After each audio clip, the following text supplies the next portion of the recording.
What's up, tribe? How you guys doing? This is going to be your review of Love and Hip Hop Hollywood, Season 5, Episode 8. I'm going to be honest with y'all. I'm about to blow through this real quick because 2 out of the 3 storylines I just don't care about. Because, I mean, it's reality TV, so it is what it is, but... Alright, I'm so spent with this episode. Let's start with the Lyrica A1 Safari Ray J situation, because we pick up where we left off with them about to fight at the table last week with Safari there and A1 and Ray J. And so basically what they're trying to Ray J's trying to get Safari to admit what happened between him and Lyrica. Safari ain't really trying to say nothing. Safari, you could tell Safari would rather be anywhere but where the fuck he is. He would rather be back on tour with Nicki Minaj than be where he is at that moment. And he won't say one way or the other definitive. He just keeps hemming and hawing and talking around it, which of course is pissing everybody off. Because Lyrica is like, Safari, just say what happened. Are you saying that we slept together? Are you saying that something happened? Are you saying that something happened?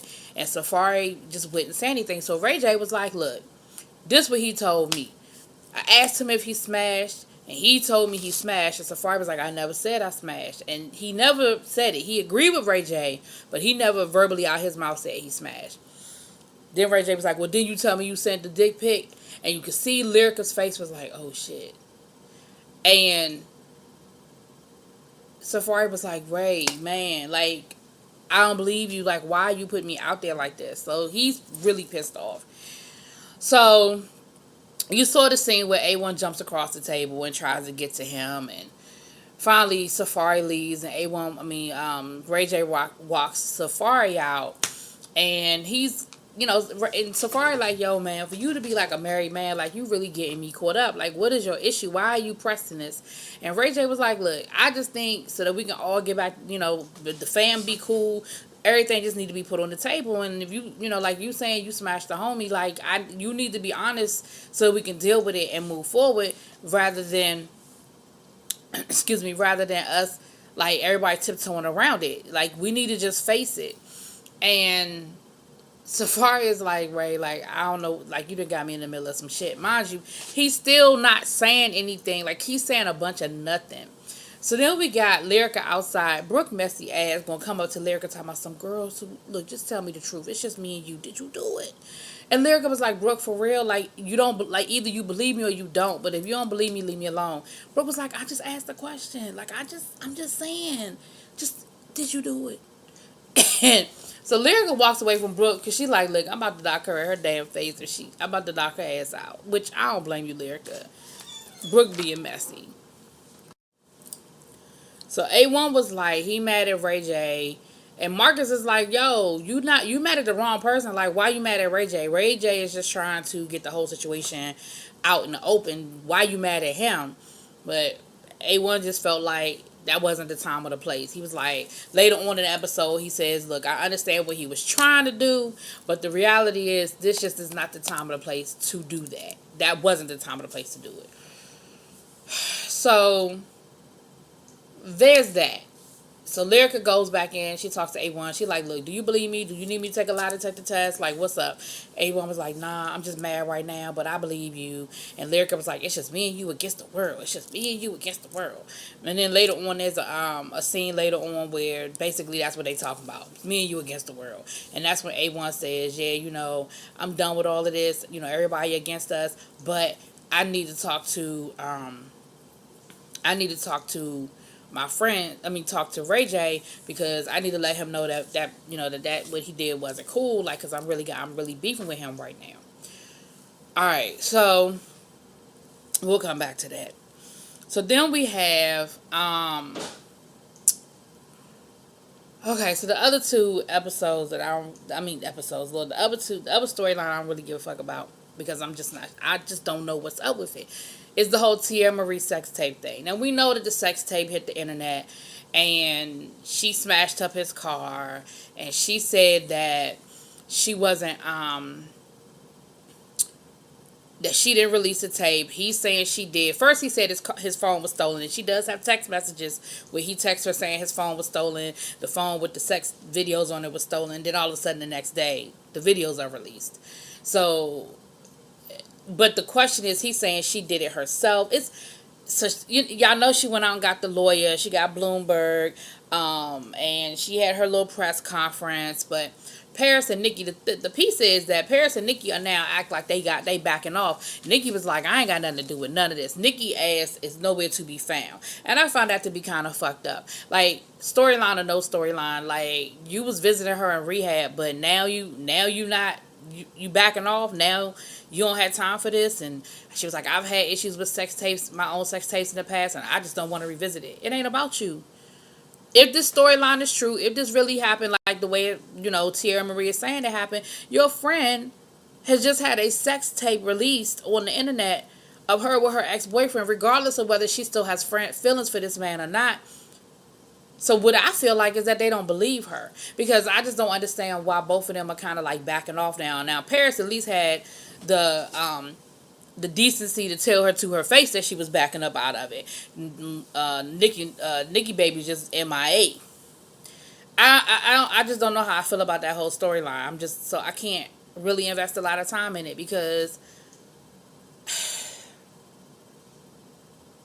I don't know, y'all. I don't know. I just don't know. I don't want to believe that she would release a sex tape of herself on purpose. I want to believe that, but I don't know. And Akbar, ignorant ass, talking about something, but you still love me though, right? But don't you still love me? Come on, we gonna get through this. You just mad right now. You'll get through it. You'll be back.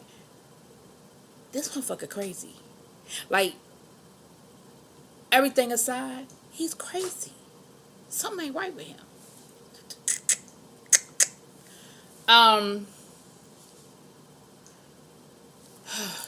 Then we have J. Will versus Candy, which is basically what we dealing with. J. Will has an opportunity to perform at Pride, but they want him to perform as Candy. He decides that he's going to show up and perform as J. Will, because he said that although he likes Candy, he's ready to be somebody else. He says that, he not be somebody else, but he's ready to be himself. He's ready to be J. Will. He's ready to kind of put Candy to the side. He said that he has been doing a lot of writing. He kind of went into a depression, and in that depression he did a lot of writing, and he really wants to express himself as J. Will. He said he's done Pride before. He's performed at Pride as Candy many times, and he's just over it. He just feels like it's time for him to expand and grow and do something different. He's talking to Moniece, and Moniece encourages him to do it. She said, hey, go for it. If that's what you feel like you need to do artistically, you go for it. He also told her that she needs to reach out to Tierra Marie. He said, I know y'all have had y'all issues in the past, but this is a time that you put all that aside and you really reach out to her. If you really care about her, if she's somebody you really care about, you need to reach out to her. So I think we're going to see that happen. Excuse me. So J. Will goes to the audition, and it's Mr. Ray that invited him. So he shows up for the audition, and he invited La Brittany to audition as well. Like, it's an opportunity for her. Let her come through and do what she, shows her talent. So J. Will, he shows up at the audition. Like I said, he invited La Brittany. She goes on before him. I wasn't impressed with what she did.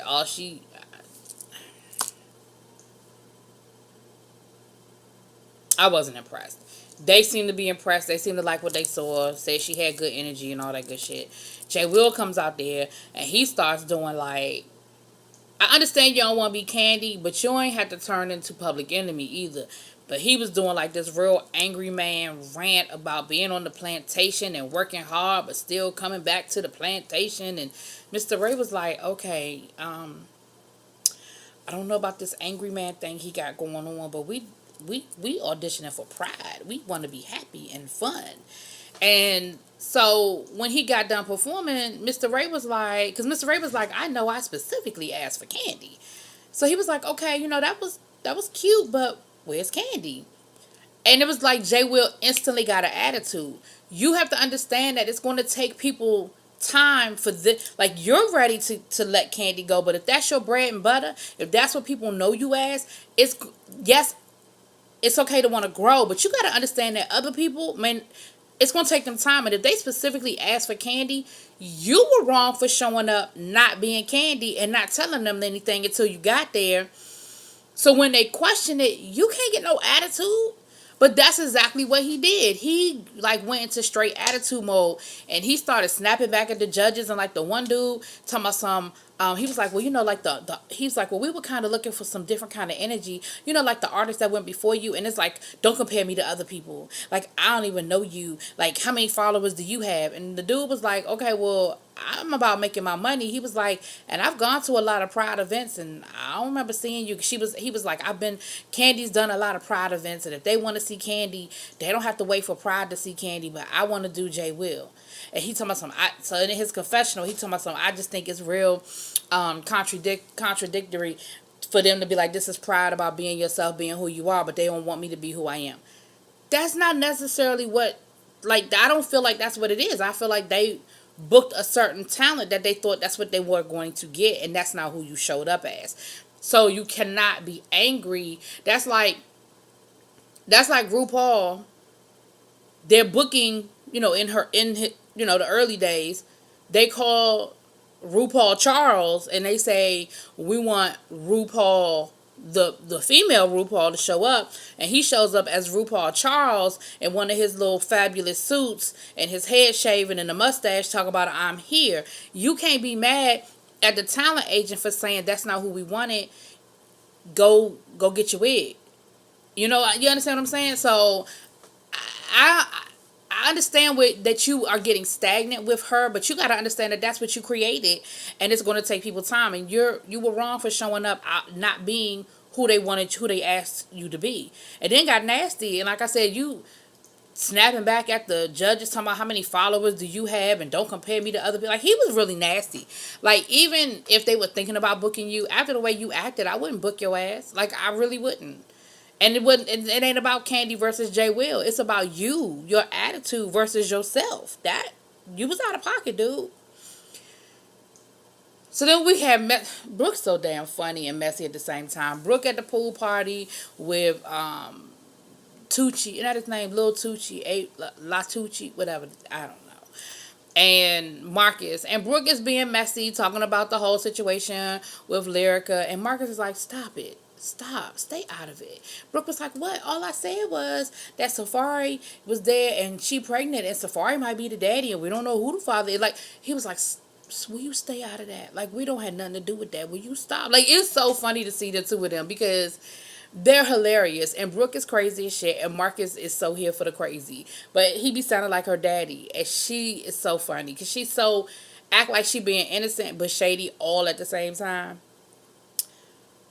So here's where it gets a little messier. Now we got Rockstar talking to Ray J.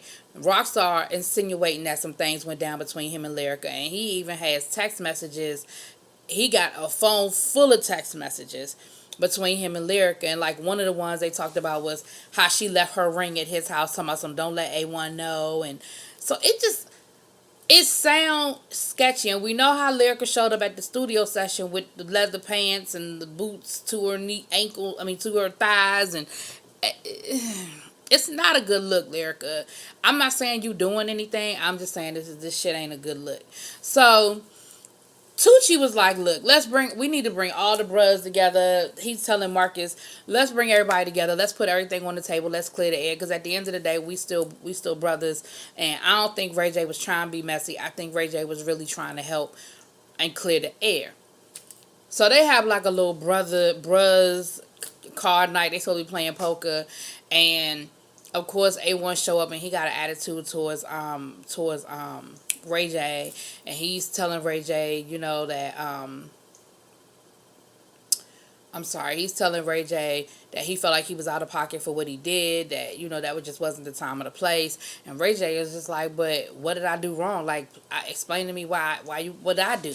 He was like, I'm just trying to clear the air. So they get to arguing And A1 act like he gonna fight Ray J for this shit. Ray J was like, he taking his coat off real nice and folded it up real nice. He's like, look, bruh, you really don't want this. And I'll be honest, y'all keep forgetting who Ray J really is. Like, I don't really think A1 want that either. And he was like, well, here go A1, well, you see security's holding me back. He was like, yeah, because they trying to save you. Like, it was, but Ray J never yelled. He ain't never, his voice never went up. But he was real calm about that shit. But he was letting A1 know real calm. He was like, yo, we can handle this. Like, it could be a one-on-one situation. Let's get rid of security. And me and you can handle it. We could do what we got to do. Like, he was being real calm about that shit. He was like, for real. We don't even need to do all of this. Like, it don't, me and you, what's up? And so then he threw the thing out there about Rockstar. And he was like, look, Rockstar said he got text messages. He said some shit went down between him and Lyrica. And Marcus was like, look, I ain't really trying to be messy. He was like, but I heard it too. And, everybody ain't lying. Everybody can't be lying on Lyrica. And, he was like, Ray J was like, he said, look, everybody's talking about you. They just ain't talking to you. And everybody's saying it. Marcus was like, I know it's hard to hear that shit about your woman. Like, I know that's not what you want to hear. He was like, but everybody just can't be lying on her. Like, everybody ain't making this up. And at that point, A1, he just rolls out. Like, he's like, fuck it, I'm done. I ain't dealing with this. Like, me and Lyrica, we done moved past this. Why everybody bringing it up? Everybody bringing it up because you don't really know the whole story. And again, I don't believe that Lyrica slept with Safari, but I do believe that maybe something inappropriate went down between her and Safari. Same thing with Rockstar. I don't think she slept with Rockstar. I do think she flirted, and she let him flirt because she knew that he was trying to get with her, and it made her feel good in that moment. I believe all of that. But like I said before, I believe that her getting pregnant in real life switched up the storyline. And so now they have to try to save the storyline without, because like Brooke brought up to my son, well, who's the father? Who's the daddy? Like, I don't even think they want to go down that road, which I can respect. They ain't even trying to play that kind of game. But now you stuck with all this shit you done filmed that you got to switch it up on. So I don't know, y'all. But it was just, it was an interesting episode. It just didn't really do a lot for me because I just don't know how I feel about these storylines, right? Anyway, y'all let me know how y'all feel. Drop it in them comments.